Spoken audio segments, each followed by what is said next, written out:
Hey everyone, I'm Karen Walby Solomon, and welcome to What's IGN Crushing On, IGN Africa's official entertainment podcast. I'm your host, and I'm joined as always by my producer and editor Rebecca Barches. So this is a show where we discuss all things entertainment and pop culture with a new guest every week. We bring recommendations, news, and fun facts, sometimes touching on the more serious issues surrounding these topics.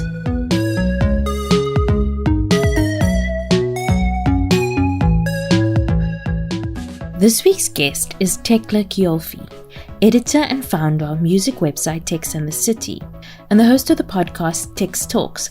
She's spoken to a host of musicians on the podcast, from The Lumineers and Passenger to Nasty C, Questa, Zolani, just a range of amazing musicians, local and international. So if you're a fan of music, that's a podcast you should definitely check out. But first, listen to her talk here, of course. Tecla has been in the music industry for over 10 years, and she was also named one of Mail and Guardian's top 200 young South Africans. So we chatted about lots of things, and she's an extremely interesting person. But in particular, we spoke about the time she auditioned for Idols and her opinion of what music competitions do for up-and-coming musicians in the industry. She spoke about what she thinks of this year's Grammy nominees, the DJ Lag situation. So much knowledge, so much information. This is definitely an interview you want to listen into. So yeah, I'm not going to chatter anymore and just say, here's our interview with Tecla. So hi, thank you so much for joining us. I'm really touched that you said yes. Yeah, obviously. So how are you doing? How have you been? I'm okay. I mean, it's been one hell of a year, I think. Yeah. You know what? This is gonna sound really weird, but I actually really enjoyed level 5 lockdown because there was some sort of strange camaraderie that we were all in the shit together. You know what I mean? We all didn't have access to cigarettes. We all didn't have access to booze. We were all at home, me with my 5 foster cats and my housemate, but now that we're in level 1, the way that people are acting is completely dependent on, your own personal preference. Yeah. So nothing has really changed for me. I've had the odd jaw. I mean, if there's anybody who knows me who's listening to this, I'll be like, yo, she's a liar. But but I have had the odd jaw. But generally, I'm trying to keep to myself also because I have to move around. So I'm in Joburg at the moment, but I move around from Cape Town to Joburg for work. And when I go to Cape Town, I stay with my parents, and they are high risk. They're in the highest high risk category that you can get. So out of respect for them, because God forbid anything had to happen to them and I had to be the cause, I'd never forgive myself. So I've been trying to keep to myself, but it's really hard because people are just living their best corona-free lives. You would never think that there is a second wave coming. Do you know what I mean? Yeah. And I don't want to be that, negative Nancy's there's a second wave coming. But there is a second wave coming, okay? There is. And all of my homies are out jawling. They're oh, come to Romeo's, come to Blondies. I'm no, because but as much as I want to, so it's this push and pull. So, I just stay at home with my foster cats. But it's that whole FOMO thing, because even though you want to stay at home, you also don't want to miss out on what everybody else is doing. Exactly. But however, this has given me a very good opportunity to catch up on things that or just maybe invest in things that I necessarily wouldn't have the time to. I started baking during lockdown, which is amazing. Because I don't normally go jawl on a Friday night, and then I'd wake up Saturday morning and then be supremely hungover. But obviously during prohibition, aka level 5, there was no jawling on a Friday. So I'd wake up vroeg early on Saturday morning and be what am I going to do with my life? And then I started baking. And my housemate was this is just amazing, because every morning, because he wakes up, it doesn't matter what day it is, he'll wake up at 10, 11. And I will have been up since like 6 o'clock, and I made these amazing muffins. And he's just like, wow, like never move out, like just live with me forever. But also, I mean, there was that, like I got into baking, which was really cool. But then I also got rid of a lot of like I say toxic behaviors, but the word toxic is so layered. But like I was a heavy smoker for years. Like when I started out, it was like 2 packets of cigarettes a day. It was pretty gross. But to each their own, like, you still smoke and that, I don't want people to be like, you're okay, like you must hate me now because I'm a smoker. But it got to the point where it just, for me, it wasn't lacquer anymore. And I tried everything to try and quit smoking, and it was fine during the day. But then as soon as I go out and have that first drink, I'm like, dying for a cigarette, like need that scape. And level 5 just made me stop, like complete cold turkey, no gum, no patch, no, strange cravings or anything. And I haven't had a cigarette since the 16th of February. Wow. So, that's like before lockdown. I know, exactly. So I lived my best life just before lockdown, when like Corona was kicking off still, like in China. I had booked a holiday to, where did I go? I went to Sydney to see a friend of mine who I grew up with in Cape Town, who's been living there for the last few years. So I went to see him and his brother, who just gotten engaged, and like living my best Bondi life. And my parents would call me and they'd be like, listen, Tecla, there is some shit going down in China, because this was end of Jan. They were like, are you sure you're going to be able to come home? I was like, oh, okay, well, let me check the news, because I was in Australia. I wasn't watching, because I religiously watch CNN and news to keep up with stuff like that. Hadn't picked up a newspaper, hadn't read CNN, hadn't done anything. And then I checked and I was like, oh my God, like, I think Australia is going to go on lockdown. But I was leaving 3 days later. It's like, thank God. I was there in like Sydney airport. Like no one was wearing masks. And I think now I'm very, very, very lucky. But that was my last big jaw before I came back and then had the shackles put on me and couldn't go anywhere. Oh my God. Now, like one thing you have to know about me, like I'm such a nomad, and I love to move around. Like you can't pin me down. Somebody said to me the other day, a friend of mine was like, yeah, Tech's never in the city. And I was like, oh my God, it's so funny. I love that. But yeah, so the beginning of lockdown was hard, but I settled into like a really nice routine and a really nice rhythm, much more so than I have for like years. Like years I've been trying to eat healthy, stop smoking, and all of a sudden lockdown, did that for me. So I think I was just lucky, because there were a lot of people who really struggled, like mentally as well. Yeah. So tell me about like the origins of your love of music and where it all started. So good question. Very good. No one's asked me this in a while. So I think I always loved music. Like I played piano in school. I was in the choir in school. I was also in like the special choir. They called it the madrigal choir. We used to sing at weddings on the weekends, which we never got paid for anyway. Whatever, some Cyprians, I'm going to send you the bill. And I just loved singing, and I loved music, and I grew up in a very musical household. That very cliche answer I'm going to give you now, like, yeah, my mother played me the Beatles and the Rolling Stones, and like, yeah, that's where my love of music. But she really did. She really did. And my dad was more like a rocker. So he was like Eric Clapton, and my mother was like Phil Collins. You know what I mean? So it's like that kind of. So I grew up in a household that listened to like completely like different kinds of music. And then when I matriculated, I took 2 years off.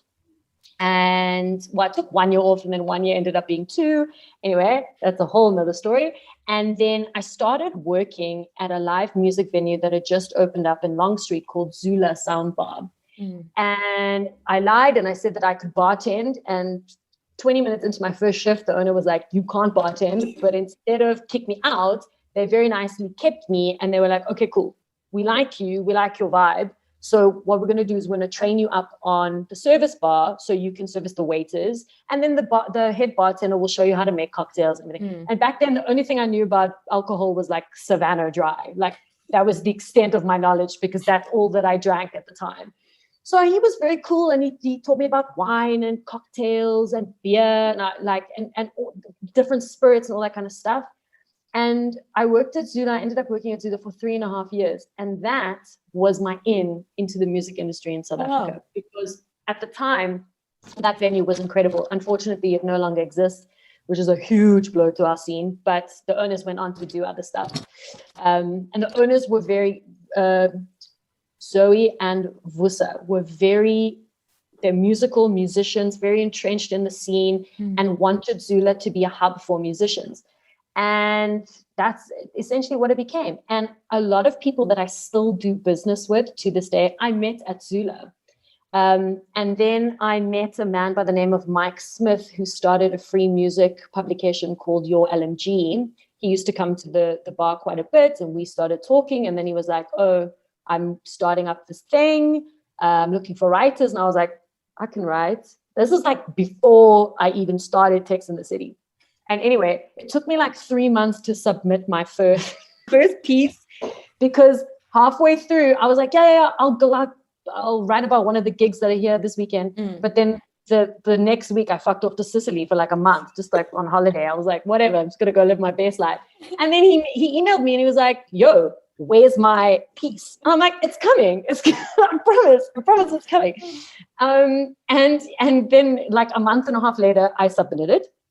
And then he was like, oh, actually, this bitch can write. Let me give her some other tasks to do.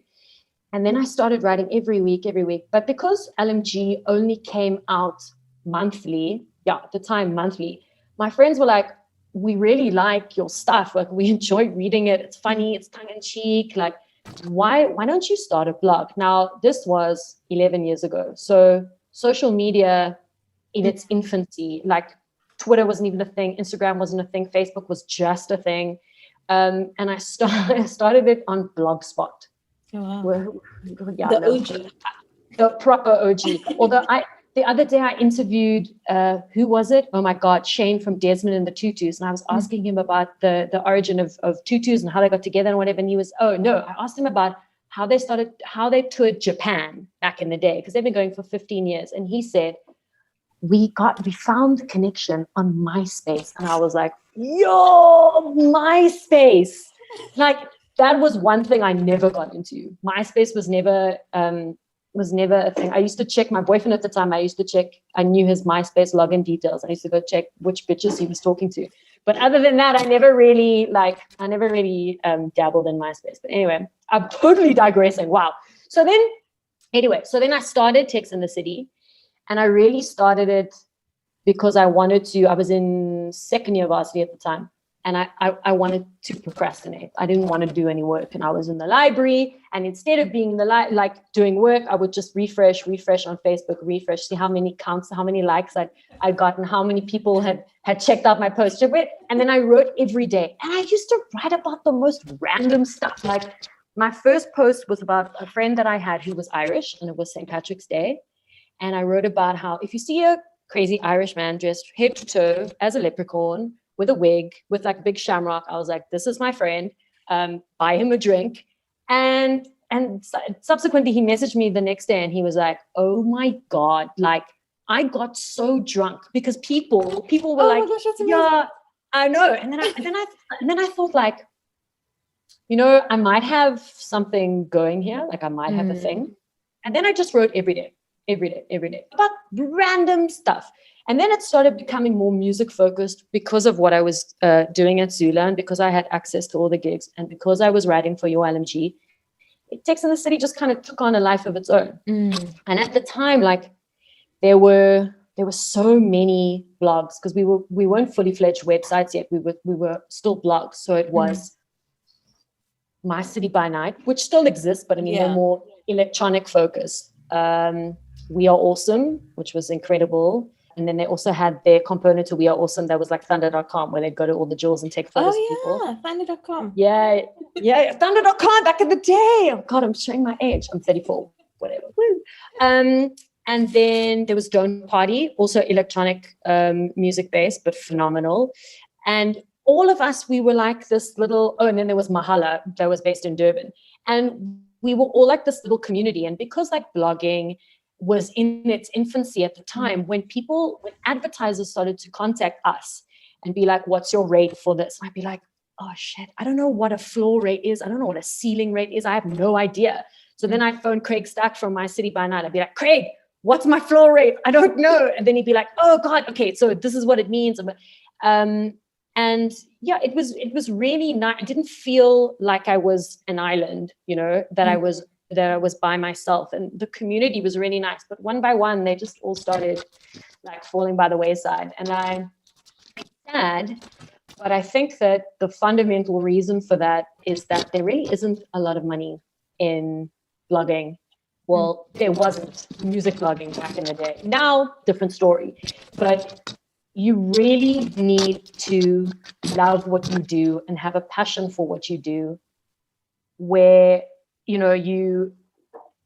money isn't the number one focus,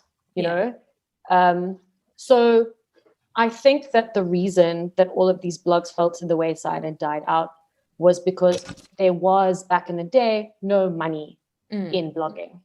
Now it's a different story, but you really have to have a passion for that kind of work, that where money isn't the sole focus. Like for me, the passion was always number one.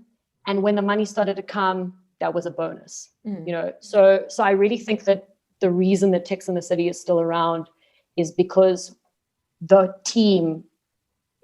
extended team were driven by passion and nothing else, and our love for music. And it's been a wild ride. So what would you say is some of like the most like the highlights of your time? Oh wow. Doing, you probably have a lot, but I mean, okay, so personally, when I was nominated for Mail and Guardian's, it's top 100 or top 200, I can never remember. I think it's top 200 young people. I mean, it's such an honor, I can't even remember if it's top 100 or top 200. Oh my God. But that was incredible because I was with such a great class of people, character of people, and I never ever thought that like I would be nominated, that I would even be shortlisted for something like that. And to meet all of those people from different industries that were innovating and doing such great things, the actual ceremony where I came up to Joburg, and it was at the university, that was just so great. And the coverage that I got from that was also incredible. And it really did take Tex in the City to that like next level. So that for me personally was huge, to be included in the top 200. But then I think for Tex in the City, there are a few projects over the years that have just blown my mind, and opportunities that like I would have never thought I would be able to get the opportunity to do something like that. But I think my After Dark series at the Aquarium is like the jewel in my crown. My producer from Tex Talks is listening to this now. He's like, no, it's the podcast. I'm like, no, yeah, the podcast is cool. Yeah, it's cool. But I mean, I'm sure you know this about me, but I'm obsessed with the Two Oceans Aquarium. It's just, I think it's just one of the most beautiful places in the world. And I've got such lovely memories tied up with that place, with my family and growing up. And then at varsity, when I was doing my thesis, I used to get very, very, very stressed. And I was spending like basically the whole day, like 24/7 in the library. And my mother was like, well, why don't you just go somewhere that can like de-stress you? So I thought, and I was like, the aquarium. I like the kelp forest, the kelp fronds that move like that. Yes, I'm doing the movement. Like was like, okay, let me go there. And then I went there once, and I went there twice, and I went there 3 times. Then I was like, that's getting a bit expensive because the aquarium ain't cheap. And then I went onto their website, and I realized that I was a student at the time. It was much cheaper for me to buy a membership. It was like the price of 2 tickets maybe. And then for the whole year, if you buy a soulmate card, that's what they call it. It's amazing. You can go into the aquarium whenever you want and stay for as long as you want, whenever you want. So I was like, oh my God, this is amazing. And I actually finished my thesis in front of that kelp forest. Oh, wow. Because it was just so, it still is a place where I go and zone out and de-stress. I've got good memories tied up in it. So when the new marketing manager of the aquarium literally slipped into my DMs and was like, hi, can I have your email address? I was like, yeah, okay, cool. And then she was like, hi, my name's Ingrid. I'm sort of working at the aquarium. And also Ingrid Sinclair, one of the most phenomenal people I've ever worked with, like just so professional and like willing to collaborate. And she's just great. Anyway, I had a meeting with her and she said, I've got an idea. I know who you are. Like I've been following Tex in the City and the events that you've done at and Union and around the country and whatever. What I want to do is I want to bring a younger demographic of people back to the aquarium, because the kind of people who go to the aquarium mainly are tourists and families with children. So she was like, I want to make the aquarium cool again. And you just post about the aquarium like 24/7 all the time. So, we might as well do something with you. And then she said, she was thinking about doing an event series. She said, have you ever conceptualized something like this from the ground up? And I was like, yeah, definitely. No, I had not. But I was not going to let this opportunity slip through my fingers. I actually told her last year, I was like, our first meeting, when we had our first meeting, I lied through my teeth and I said, yeah, I could totally do this. And she was like, what? You were so confident when you were pitching it to me. Anyway, so then built this event from the ground up, like got costings, dealt with the sound people and the engineers, booked all the bands, did the marketing. The only thing I didn't do was the artwork, which was the Two Oceans Aquarium. They've got an incredible designer. And then we launched first year and we sold out all 3 events. And then the second year we added another event. We sold out all 4 events. And then unfortunately COVID did a number on us this year, it's very, very unfortunate because the aquarium turned 25 years old this year. So it would have been, we were going to go all out. Also, the aquarium's birthday is 1 day before mine. So it's fate. Anyway, that's the side note. But I hope. It's weird because I was talking to Ingrid the other day about the future of not necessarily After Dark, but the future of events in the country. And I was saying to her, like, I'm not sure what they're going to look like, because I'm not like me, for example. I was talking about, I'm trying to be better in social distancing. I'm not ready to go to a gig, and it's bad because when somebody like me, who my whole entire existence is tied up in events, in music, in live music, and if I don't want to go to an event, how does the average person on the street feel, Yeah. But then again, double standards. People are super happy to go to a bar with like 200 people around them and have a beer. But what do you think is going to happen? Again, now that you're just killing me with the good questions. I don't know. I really don't know. I hope that the 500 vaccines that are apparently out there that are between 90 and 95% effective. Well, I think there are 3 vaccines now. There's the Pfizer one, the Moderna one, and then there's a third one. Not the Russian one. Jesus, I wouldn't inject that in me. Anyway, but I hope that they find a vaccine that is like 99% effective and that gets rolled out quickly. Obviously, people like you and I, we're not high risk. We're not health workers. We're not elderly. So we're going to be like the last people to get the vaccine. But I really feel like that really is the only way that we're going to return to a degree of normalcy when it comes to events. I don't really think that there's any other way. I mean, listen, the aquarium specifically, when they reopened, they were so good. Like I went there the day that they reopened, and they reopened, I think it was just for members, maybe like 2 days before they opened to the public. But they had sanitation stations, and they had blocked off certain walkways so you could only walk. They could like police, that you could only walk in a certain way, and they were monitoring everybody coming in. And I thought that was really great. But I heard the other day someone mentioned something called COVID fatigue, right? Where people get tired. People get tired of when they get to a bar writing down their name on a sheet, and they start putting pseudonyms down, and they don't put their real cell phone number down, and then then get their temperature taken. And I went to, oh my God, I'm not going to mention the name of the place because they're going to get into trouble, but I went to a place the other day, and the guy was like, no, it's fine, you can just go. And I'm like, yeah, but what? Why? You didn't even take my temperature. What if it's like 105? I mean, I got my temperature taken the other day. It was 32. Does that mean I'm like dead? I don't know. I took mine once, and then I was like, oh my gosh, it's really high. And then my mom's like, no, that's the normal amount. I'm like, I know nothing about temperature. I don't know. To me, I'm like, and now? Is that good or bad? No. Okay, but I read somewhere that you auditioned for Idols. Oh, Jesus! Oh my God! I do my research.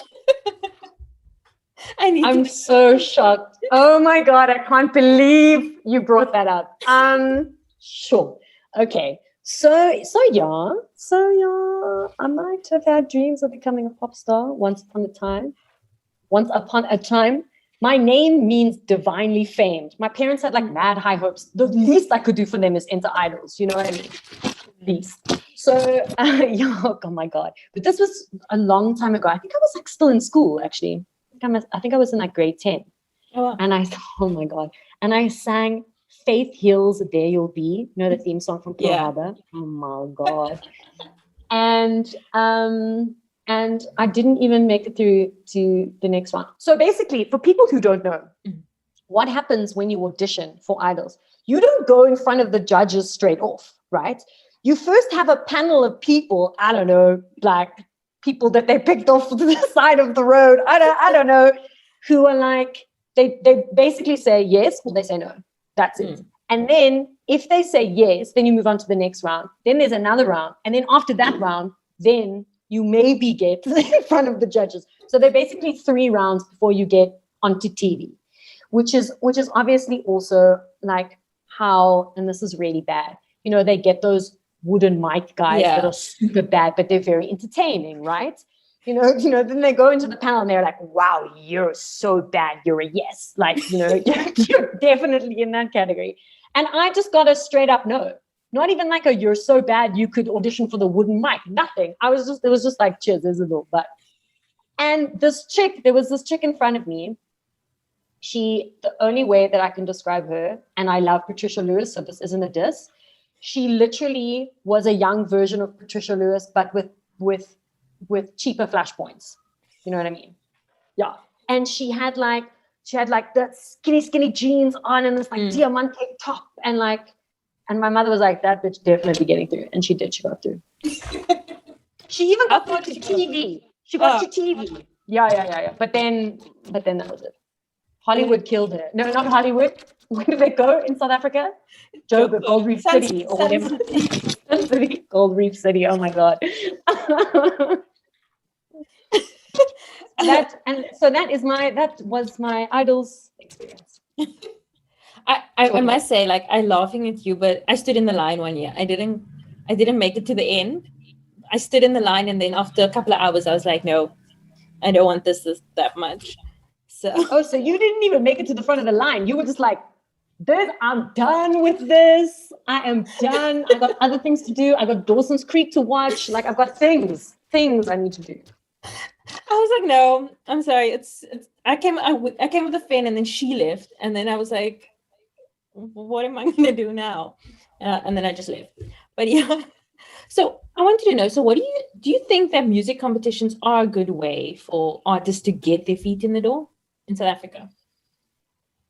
Definitely, 100%. I do feel like there, I have to be very careful with how I answer this, but the prize that you win at the end, I think that depending upon what that prize is, it can kind of make or break your win.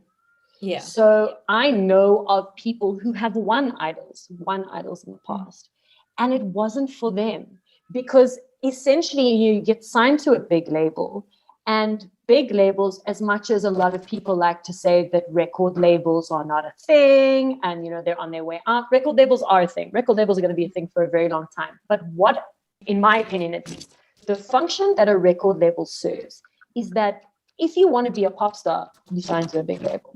So, but if you don't, you know, if you want to be an indie rocker, you know, a big label, that's not where you belong. And so it depends upon what your personality type is, but then also where you see yourself, you know, in your career.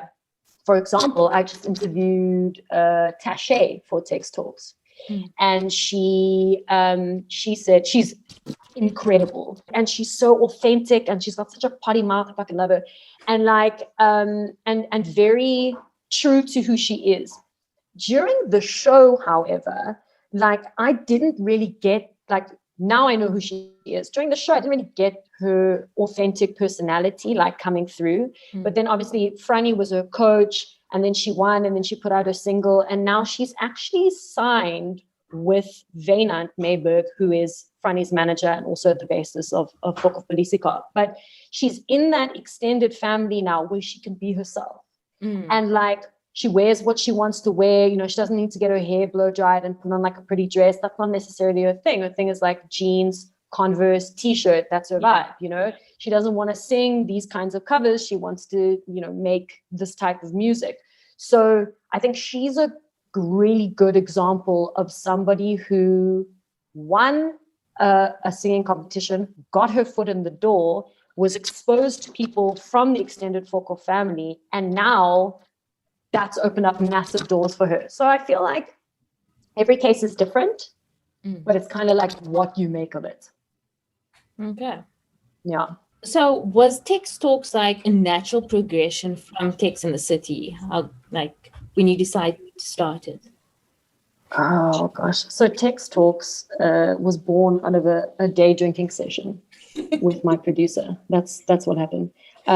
My producer, Jonathan Ings, who's also a very good friend of mine. He's been a friend of mine for a long time. He's super knowledgeable, also been in the music industry for years. And he knows everything about podcasts. I know nothing about podcasts, or new, because now he just throws me all these links. He's like, check this out, read this, read that. I'm like, oh my God, Jono, it's like information overload. But we had drinks at Van Hunk's in Cape Town, and he was telling me about all of the podcasts that he listens to and how podcasts are taking off and why don't you have a podcast? And I was like, Jono, I'm so busy. I don't even have time to brush my hair. Now you want me to start a podcast? Like, are you insane in the membrane? Anyway, so then he, after a few drinks, a few tequilas, they have a very nice tequila special at Van Hunk's. I said, he was like, why don't you have a podcast? And I was like, well, why don't you help me? And as soon as those words came out of my mouth, I was like, oh my God, what have I done? What have I done? And the next day he'd like opened up a Google folder on his Google Drive. And then he was like, okay, listen to this and read this and read this. And if we had to like do it, what would it look like? And I was like, Jono, just put a microphone in front of me and I'll talk. Like, I mean, and then we recorded the first 6 episodes of season 1. We recorded them in January, just before I went to Australia. So the world was a very different place then, because, you know, I could sit in front of Zolani. I could sit in front of the Kifness. I could sit in front of Alice P.B. and we could talk, you know. In Joburg, like, I had amazing interviews with BCUC and Trezor and Ryan Murgatroyd. So I could also float between Cape Town and Joburg in the studio.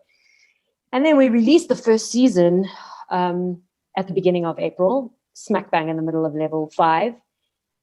And because everybody was at home and because everybody was looking for things to listen to stream, season 1 did really, really well. And I always say this, and I'm not belittling the work that like we've done or everything, but I don't know if the podcast had launched at any other time, if it would have been as successful as it is, just purely because of the amount of people that were on the internet and the eyes that were on social. So season 1 was just phenomenal, and we were like, how are we going to top this? Like, we don't know what to do. And also, how are we going to record? Because we were recording in studio. Oh my. So I've had a very good relationship with Tom's for the last 5 years. I've been working with them. They've got 8 stores around the country. Their flagship store is in Braamfontein, very close to where I live. And I called the marketing manager and I said to her, listen, wild idea, but I've got this podcast. And she was like, oh, funny thing, we've just gotten a whole bunch of these M audio like setups, and they're perfect for podcasting. And, my boss is like a super huge fan of the podcast. So, and then they gave me all this gear, which I mean, I can't. Like, some of the people that I work with are just the best. Like, I can't enthuse about them enough, because, and I always say, when I talk about Tech Talks, I never say I always say we, because it's a team effort. It's not just me. Like, I could not do this by myself. If it wasn't for Jono, if it wasn't for, oh my God, Matthew, our other producer, who is an editing guru, Al, who does research, like Jess, who came from Tom's and gave me all the gear. Like, that's the extended family. And now we're smack bang in the middle of season 3, like gigantic, like 15 episodes. I don't know why I did it to myself anyway.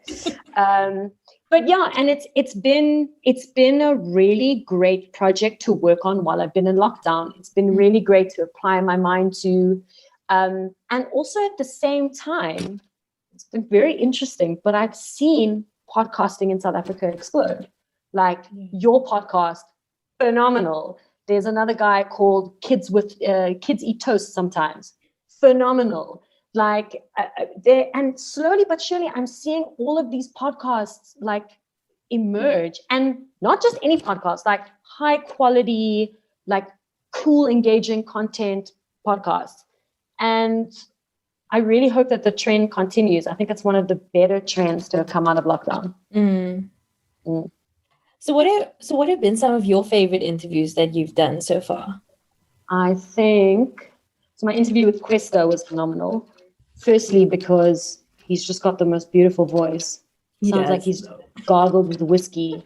He does. Like, no, he's just like, I could listen to him all night. And he, I mean, despite being one of the biggest rappers in the country, one of our biggest musical exports, he's the loveliest, humblest, most down to earth. He answered all of my questions with like a smile. Like, he was funny, he was engaging, and I didn't know what he was going to be like. I had only heard good things about him, but after interviewing him, it just reinforced like how much everybody loves him. Same with Casper Nyovest. I was so nervous.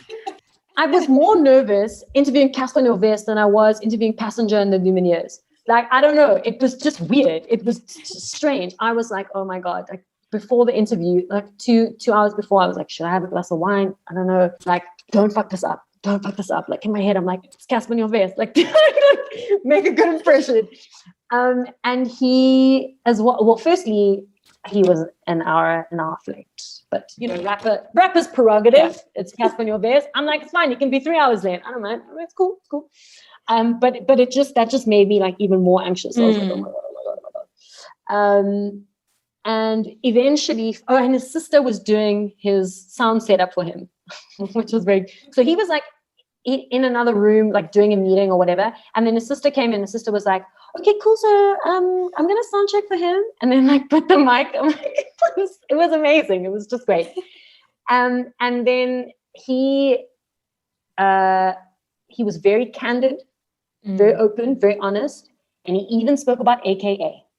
So that that for me, I was like, should I go there? Should I not go there? Because I always have like extra questions that are cheeky, you know, like just those questions that maybe when I get to the end, if I've developed enough of like a rapport with somebody, if they feel comfortable with me, then I'm like, yo, I'm gonna throw in a cheeky one now. And then I said to him at the end, I was like, tell me about this beef between you and AKA. And without even missing a beat, he was like, man, I just don't like that guy. And I was like, whoa, oh my God. Loved it. Like I got so when he said that in the interview, I was like, yes. And he said, but when he insulted my mother, yes. I was like, I love it. Like it's interesting to know that it's not just for show. Do you know what I mean? Like I always had that kind of is real beef. Yeah, like they really don't like each other. Oh my God. So yeah, so Questa, Casper, and my Trezor interview. So Trezor, I met Trezor for the first time at Royale in here in Craig Hall in Joburg when I was very drunk, very, very drunk. And I don't know what I said to him. And I was just I was so embarrassed. Anyway, and then Jono and him have quite a good working relationship. And for season 1, Jono was like, we have to get Trezor. And I'm like, I don't know if Trezor likes me because I'm really not sure what I said to him that one night. And Jono was like, nah, it'll be fine. So then he texts Trezor and he was like, yeah, so we love you on season 1 for Text Talks. And Trezor was like, oh man, yeah, I love Text. She's got such a like cool spirit. I was like, oh, thank God. Okay, thank God. And it was really, he's quite a private person. Like you don't really see, I call him the African Beyonce, because you don't really see like a lot of stuff about him in the media, like personal stuff. Like he keeps to himself a lot. And yeah, he spoke a lot about, I mean, his his stories pretty much become like legend, you know, crossing crocodile infested waters, running away from his country, coming to South Africa, working in Durban as a car guard. It's a very inspirational story. And then going on to sign like a 7-figure deal with Universal. And now he owns his own company. And I love that. And when we started Text Talks, the thing that was the most important to me was to be able to have an equal representation of male and female and other non-binaries in between, but also genres. So I love the fact that we can go from a Questa to a Trezor to jazz extraordinaire Shane Cooper to the Lumineers. You know what I mean? It's like it spans everything. And I didn't want to pigeonhole myself and be like, okay, well, you know, she only talks to indie rockers, or because Text in the City essentially spotlights unsigned and underground musicians from across all genres. We've opened it up over the years. Like when we started Text in the City, the music industry was a very different place 10 years ago. Like MCAR was still a thing. Like 5FM was playing like English rock bands. That was it. I mean, there was no Kom, there was no Amapiano. There was no like trap soul wave that there is coming out now with all of these young kids. So I wrote about what was popular at the time. And I realized very fast, this was maybe about 3-4 years ago, that I would have to, without sounding too dramatic, I would have to adapt or die, because if I didn't, I was going to become very irrelevant very fast. So I had to strike that balance with still staying true to my core audience. You know, I didn't want to alienate them too much, but then also opening myself up to talk about a DJ Lag or a MX Blouse or Shoma Josie, where it didn't feel weird and it didn't feel forced. And I mean, I have to give a shout out to my team of writers who are primarily responsible for doing that, because they're the ones who write content on a daily basis. I kind of like oversee the ship now. I'm just like, you know, you read about that, you read about that, you read about that. Yeah. And then sometimes I'm like, oh, I don't want to write about this. I'm like, sorry, you have to. But it really is them helping me broaden my horizons with what they write. So do you want to talk about the DJ Lag situation? Oh my God. Oh my God. Oh my God. like Megan Wright. Okay. So Megan Wright dropped a song called Culture. And it very blatantly plagiarized DJ Lag's Ice Drop beat. Like, it's beat for beat. If you listen to the two simultaneously, I can tell you right now that the only difference is the rapping over it. Like, that's it. And it's not Megan Wright's fault. Yeah. It's will.i.am's fault, because will.i.am is the producer of the track. And he put out this half-ass apology. I don't know if you saw it. Yes. He put out this half-ass apology being like, it's not Megan Wright's fault. Damn straight, it's not Megan Wright's fault. It's my fault. But then he said, like, the credit slipped by me, or I did. I was like, no, the credit did not slip by. You stole that beat. But also, this is not the first time that will.i.am has done this. He's done this to other artists before. So he, and it's very insulting, because it's like, you just take a beat from a DJ that you think is not going to kick up a fuss because nobody knows, but will.i.am underestimated South African Twitter because we came for him. We came for him, and we were like, we are savage. We are not going to let you live this down. So much so that we forced an apology from him, but that apology was pathetic. Like, what needs to happen now is he needs to open his wallet, and he needs to pay him for the beat that he stole. And like, it's very, very unfortunate, but this kind of thing happens all the time. And it's just fortunate that DJ Lag has representation whereby all of his paperwork is in order, like all of his licensing and his stuff, What if this had happened to some random SoundCloud DJ? Yeah. Or somebody who like is making incredible stuff and put up a beat or whatever, and will.i.am was like, hey, let me take this, and nobody would ever know, because this person with zero social media following would say something and it would fall on deaf ears. It just so happened that will.i.am picked the wrong person. It's brilliant. Person. It's a good thing that it happened like that. I'm so happy that it happened like that. Now we must drag him.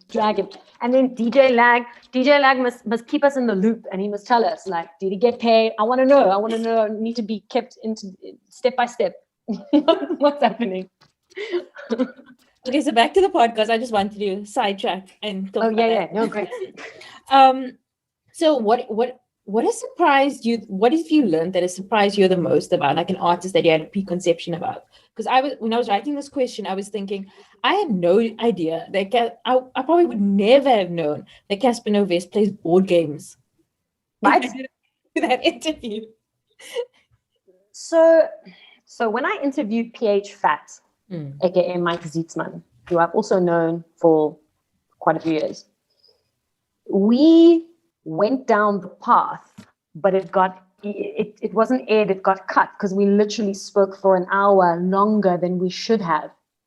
He mentions very briefly in the podcast that he is a fan of Jungian theory and a fan of psychology, various branches of German psychology. Did he not psychoanalyze one of my dreams?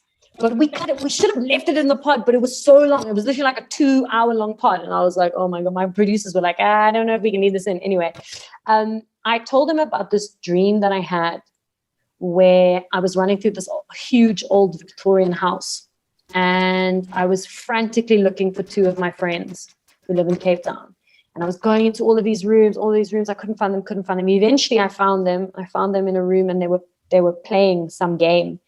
And they looked up at me and they were like, oh, they were very like relaxed, very casual. And they were like, oh, we've been waiting for you. And I was like sweating out of breath, like, where have you been? And I said to him, like, what does that mean? And he proper psychoanalyzed my dream, saying like, well, they're in Cape Town and you're in Joburg and maybe you miss home.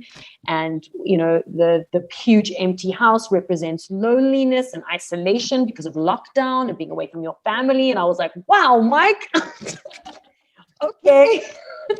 This is amazing. So that was great. And then When I interviewed Majosi, also great homie of mine, I had absolutely no idea that Majosi was in like a hardcore Christian band back in the day, and his roots are in like hardcore music. I had absolutely no idea because he grew up in Durban, and like that was never my scene. Like the Durban scene, I only really got into what was happening there later with like Gangs of Ballet. But there's a huge hardcore scene, huge punk scene. And I really only knew like Gangs of Ballet and City Boy Misers, you know what I mean? So I didn't really know what was going on there at the time. And to learn that like Majosi has so many different facets to him, somebody that I know as well. That was very cool. So who would your like dream interview be with? Like someone that you haven't interviewed yet? Frank Ocean. Oh, Frank Ocean. So my two, like, I don't know, we have to make this happen. Karen, how are we going to make this happen? So Frank, oh my God, I love Frank Ocean. He just, I can't even describe and explain my love for Frank Ocean to you. There aren't enough words that will do it, that will do him and my love for him justice. Like, I just think that he's a genius. And the way that he uses lyrics to color his music is unlike anything that any artist has done in the last 10 years. I think he's one of the greats. I just wish he would release more music more often. Oh my God, yeah. So Frank Ocean and then Dave Grohl. So when Foo Fighters came down to South Africa, I actually had a little meet and greet backstage. But those things are so weird, and they're like 500 people lined up in the line, and you know you've got Dave Grohl's arm around you, and then taking a quick photo and then there's no real substance or connection. It's just like, hi Dave, I love you, and then you get your photo and you leave. But I feel like his personality just seems so warm, and he's very charismatic, and he seems super, super smart. And I feel like he'd have a few really good stories to tell. And it was, obviously I'd love to ask about like Nirvana, because, who wouldn't? But I feel like there's Dave Grohl's life is so colorful, and he's such a colorful character on his own that we get stuck. Can you see that I've thought about this? Can you see that I've thought about what I would ask Dave Grohl? But yeah, I think he's phenomenal. And then on a local front, I think I would love to interview. I'd love to interview Claire Johnston from Mango Groove. Oh, love her. Girl crush. Crushing on. In fact, can the tagline of this show just be crushing on Claire Johnston? I love her so much. Oh my God. And you know how obsessed I am with dogs, right? My dog is a rescue. Her dogs are all rescues. Oh my God. And then she added me as a friend on Facebook, and I freaked out. And then I sent her like 1 million inbox messages, and she never replied. I was like, okay, maybe I came on too strong. Sorry, Claire, I love you. Love you. I'm sure she won't be listening to this, but if it has a name, she will listen to it. She'll be like, probably. Podcast. I love you, Claire. Please come on my podcast. So many artists have spoken up about like how difficult it is to make it in the South African music industry. Why do you think that is? I think it depends upon what kind of artist you want to be. Like, America has a center for country music in Nashville. It's got a center for indie music and pop music in LA. It's got a center for hip hop music in New York. Like, it's got all of these places where, you can go to songwriting camps, and, you can go to all of these things, but it's got infrastructures in place. Like, like I said, if you want to be a country singer, you go to Nashville. It's just what you do. It's what Taylor Swift did. Anyway, but here in South Africa, we don't really have that, right? Cape Town is supposedly where all of the creatives are, but Joburg is supposedly where all the money is, and being born and bred in Cape Town, I can only speak from experience by saying that is true, 100% true. And musicians hit a ceiling in Cape Town. And when you hit a ceiling in Cape Town, what do? You move to Joburg. It's exactly what I did. I hit a ceiling in Cape Town and I moved here. But what I discovered living in Joburg is that it's not impossible to have the best of both worlds. It's just, I mean, obviously I'm not a musician, so it's a bit different. But I think that there have been a lot of musicians that have benefited from moving to Joburg. I think somebody like Trezor, definitely. Somebody like Bonge and Clem Carr, who are a couple, but also are signed to Trezor's label. They're from Cape Town. I've known them for years. I bumped into them when I first moved to Joburg, and they were like, "Oh my God, we're earning like legit money. You know, it's proper." I mean, you know, if you're a musician in Cape Town, you've got a day job to supplement that income that you're not making, you know, when you're gigging. And it's sad, but it's also the way that the industry has evolved. And there are only very specific types of musicians in this country that make money. But then again, you know, if you can write a good song, you don't necessarily have to be singing the song. If you want to write music and you can write a hit, you can live very comfortably. Yeah. So who are like the upcoming like South African artists that we should look out for? Oh my gosh, there's so many. So I think she's already hit a peak, but Elaine, yeah, I don't want to get this wrong. I think she's the first artist to sign to Columbia Records. I think you just check. Yeah, it is Columbia. So Elaine is a singer that you should definitely be keeping an eye on. Like, she released her debut EP independently, no backing of any label. And it was _1 on the Apple music charts for I don't know how many weeks. This girl, this matric girl, like just putting out this music. And her following wasn't even that big at the time. I honestly don't know how it happened. And then recently she just signed to Columbia Records, the first South African, I think, and first African artist to be signed to Columbia Records, which is a division of Sony. So she's gone. She's gone. But there's a guy, he's released 2 songs. His name is Delan John. And the 2 songs that this guy has released, it's like better than half the pop music that like Americans are making. And like America is the land of pop, you know what I mean? And this guy, he's like a kid from PE, like also min social following, like, and he's sitting on all of this music and he sends me songs and he's like, "Yo, I recorded this in my bedroom." I'm like, "Are you kidding me? Like, this is better than Justin Bieber's new single." Like, oh my God. So there's so much talent in this country. But like the question that you asked before about why is it so hard? It's because we don't have the foundation. We lack the infrastructure. Like Delan John should have gone to he doesn't even need to go to a songwriting camp. He needs like a PR agent. He needs a radio plugger, and he needs somebody that won't take him for a ride and that will nurture his talent. Do you know what I mean? Because unfortunately, there are people out there and they smell a good talent and they're like, "Ooh, yeah." And then they take you for all that you're worth and you sign all of these things and you don't know what you're signing, you know, and the story doesn't end nicely. So I've digressed again. Delan John, amazing. Then there's another artist by the name of Tando. He just put out his debut album called Ebusuku. He signed with Universal. Phenomenal. And I interviewed him 2 weeks ago, not for the podcast, but just sometimes I like to write. So as a feature for Text in the City, which I still actually have to write anyway.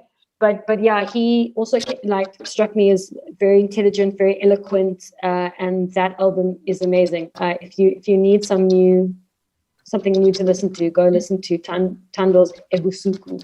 That's really, really good. And then, I mean, there's so many artists, like, sure. But those are the 2 off the top of my head for now. Okay.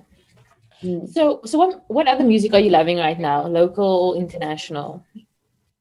So but the one album that I cannot get enough of is Tame Impala's Slow Rush. But also, so Tame Impala, he's Australian.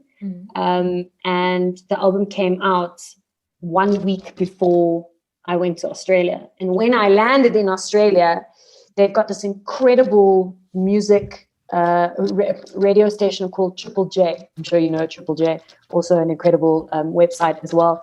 And Triple J is government funded, and they play all kinds of music, but primarily like indie, pop, rock, like all of the stuff that MCAR used to play, for example, that we now don't hear in South Africa. And I got into my Uber picked me up from the airport, and the first song that I heard on the radio was Lost in Yesterday, which was the first single of Slow Rush. And I was like, oh my God, this trip is just going to be amazing. Like, if this is the kind of music that they play on the radio, like, I'm going to love this place. And also, that album was the feature album on Triple J for the week. So every time I got into an Uber, I'd hear a song. Oh, wow. So, like, so that album reminds me of it reminds me of Australia, but it also reminds me of my last holiday, my last free time before lockdown. So I've been listening to that a lot. If I had it on vinyl, I would have burnt a hole in it by now. And then lately, because as you do in lockdown, I ate a lot, and I was also baking, so I was eating more than the average person. So I mean, I've got a nice ass, but my ass is looking a bit. Yeah. So I've been trying to work out. Like, I'm trying to get into a regime where I can fit into my clothes. And the album that I've been listening to quite a bit to help me with motivation. I need to listen, like when I walk or when I exercise or when I do whatever, it's got to be hardcore music. So I've been listening to Bring Me the Horizon's Post-Human Survival Horror. And as you can tell from the title, it's not a pop record. And it was actually the intention behind the album, and it was written in lockdown, and there are it's very pandemic heavy and pandemic influenced, and they talk about the government putting us into, and Bring Me the Horizon are from Sheffield in England, same town as the Arctic Monkeys. Like, I think they even went to the same school as the dudes from the Arctic Monkeys. But yeah, so they're from the UK, and they were responding to how Boris Johnston and the UK government imposed all these restrictions on them. And so it's it's kind of like dystopian. Like, is it the end of the world? Is it not? Like, what are the government trying to tell us? And I pick up something new every time I listen to it. It's there's some elements of drum and bass in it. Like, there's some pop in it. Then there's like some like heavy metal in it. So, well, not like heavy metal, but that I've been listening to a lot. And it's really good to motivate me. So I like angry walk. So what do you think of this year's Grammy nominees? Oh my God. Or next year's Grammy nominees? So I think The Weeknd was robbed. Blinding Lights. Oh my God. Blinding Lights, not only one of the best pop records of the year, one of the best pop records that I've heard. Also, I don't know if you've noticed, but have you noticed that the opening melody sounds a lot like a-ha's Take On Me, the opening melody. Go and listen to it after this interview. Go and listen to it. You're never going to listen to it the same way again. You're going to be like, 80s synth pop for life. But The Weeknd was robbed. And obviously he's been very vocal on Twitter about the fact that he's been robbed. And there will always be things that go on behind closed doors that we don't know about. So we don't know if right now it's he said, she said. But it sounds to me like, well, even though I feel that The Weeknd was robbed, it sounds to me like it's a bit like of a sour grape situation. You know what I mean? Like, where did these Kanye egos come from? That people are like, damn, I was supposed to be nominated, but I wasn't. No, just everybody relax. You know what I mean? And then I also am very, very happy to see that every single nominee for Best Rock Album is female, which is phenomenal. That is phenomenal, especially after the last 2 years. The Grammys have been criticized heavily for not supporting women, focusing on women, shining a spotlight on them. So I feel like, the Grammys were like, well, we're going to do 5 women in one category.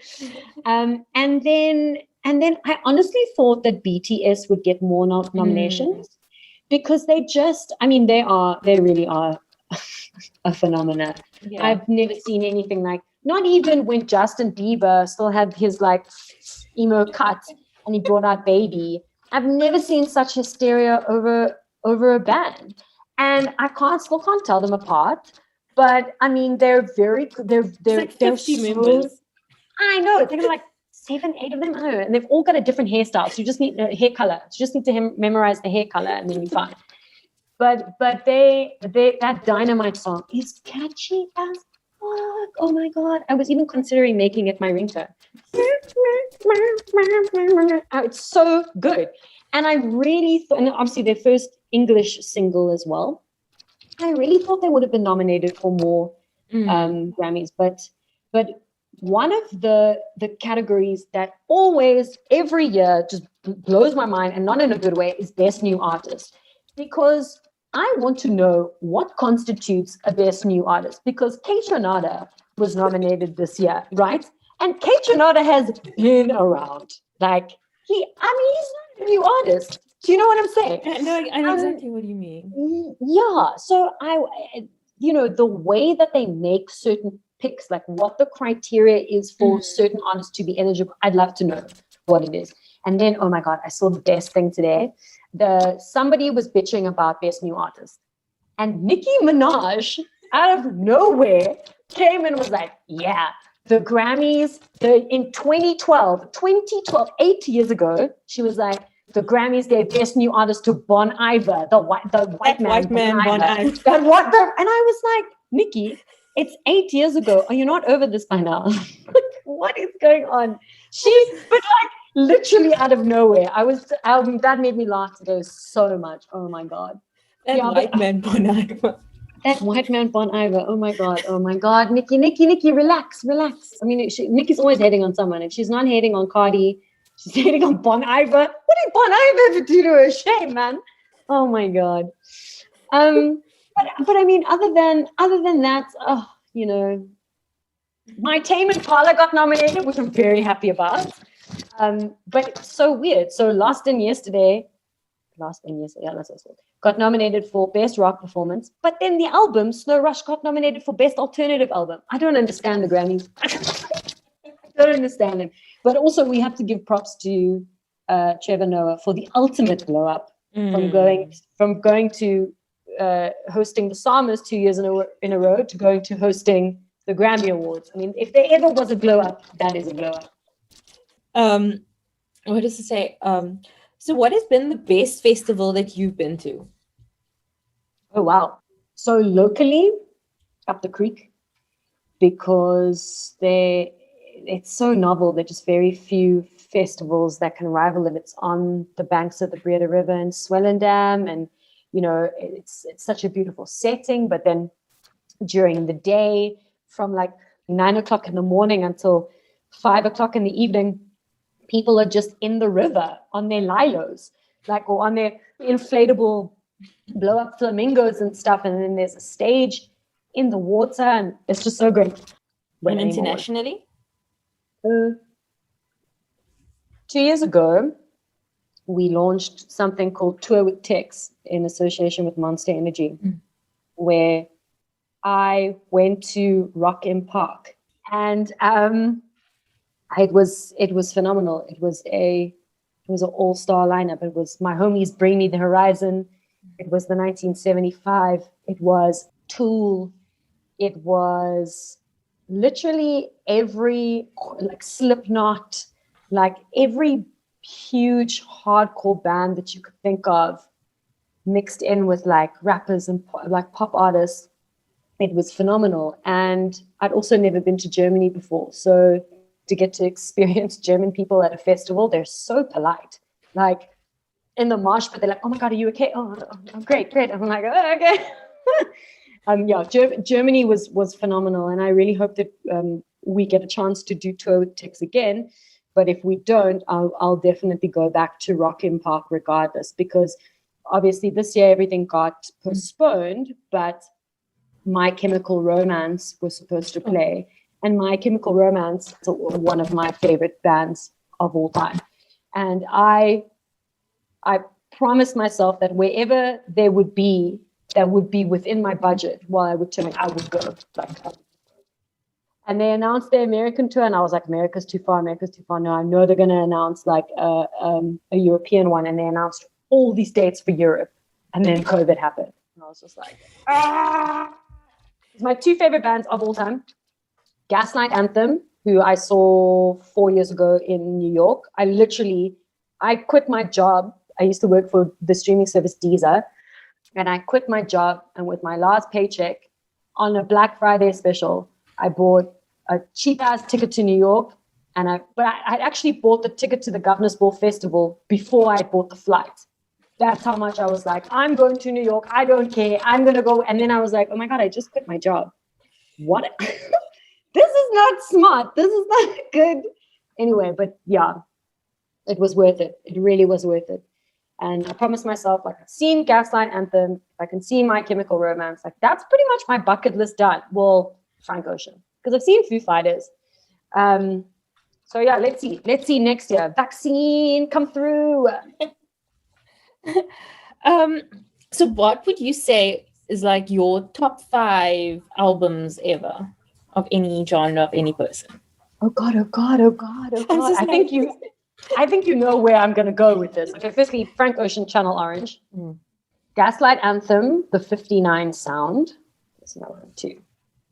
Chet Baker Sings. Mm-hmm. Because, I'll tell you why Chet Baker. People are like, what? So when you listen to music all day, every day, sometimes it's just nice to come home and to listen to music where you can zone out. So I listen to a lot of jazz. A lot of jazz. At my parents' place, I listen to a lot of classical music, which is great. So like something great to zone out to.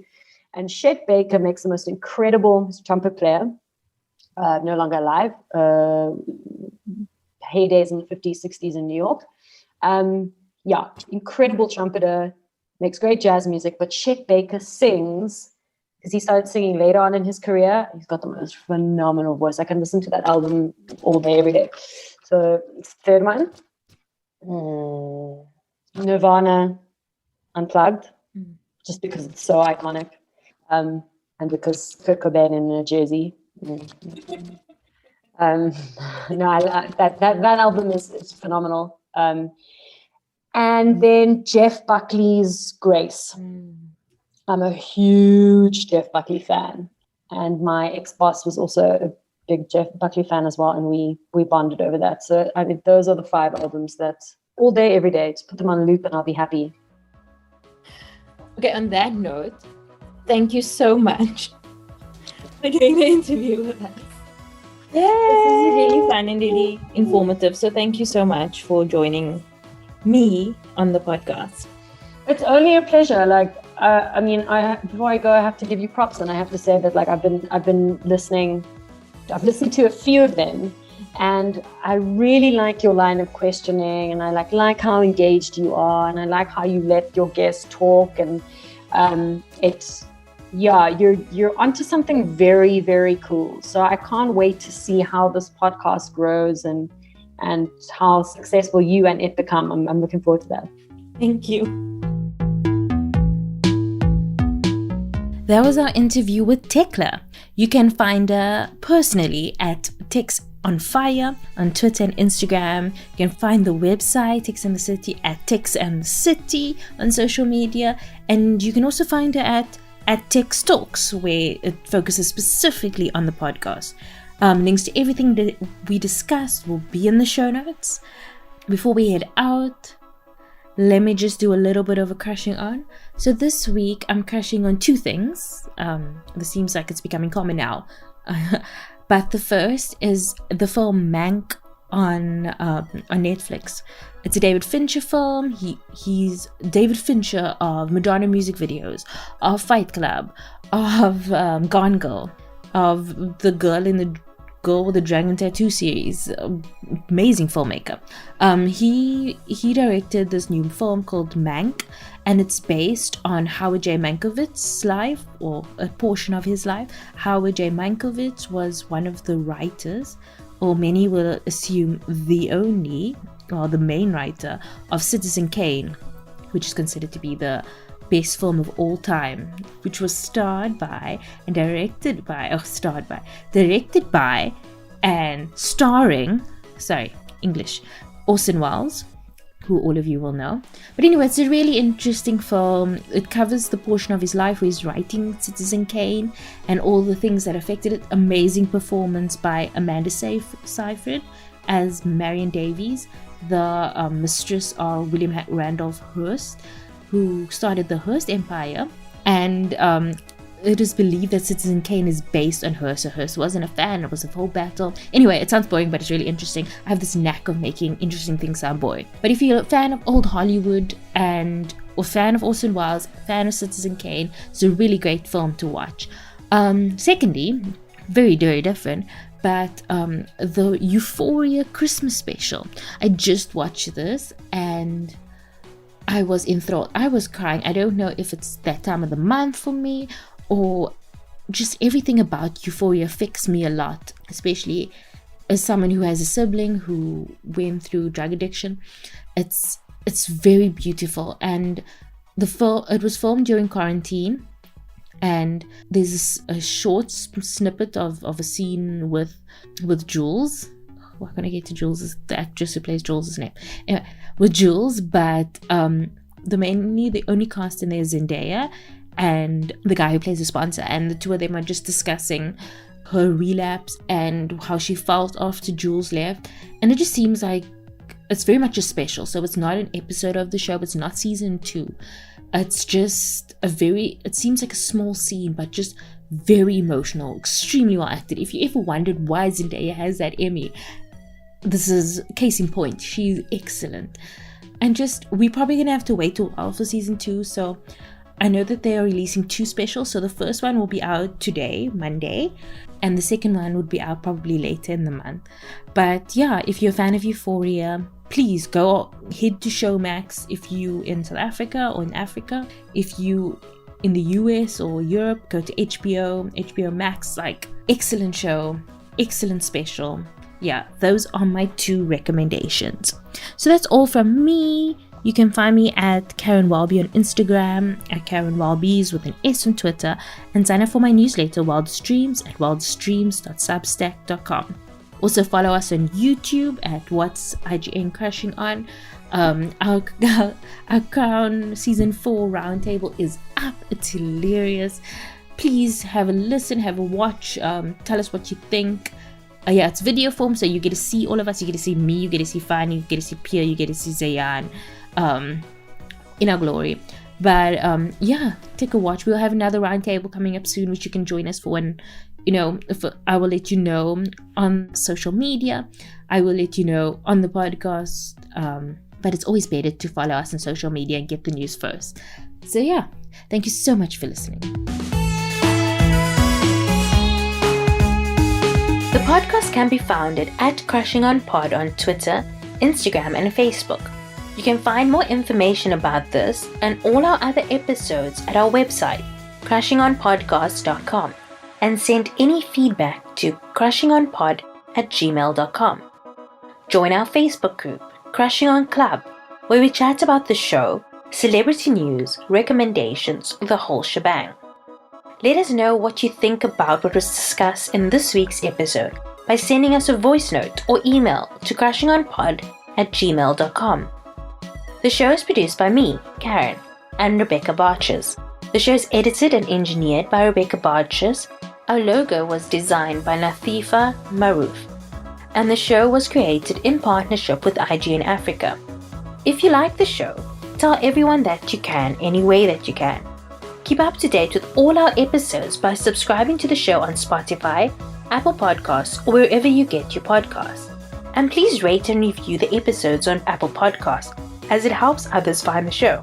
We'll be back next week with another in-depth conversation with a pop culture lover. See you then!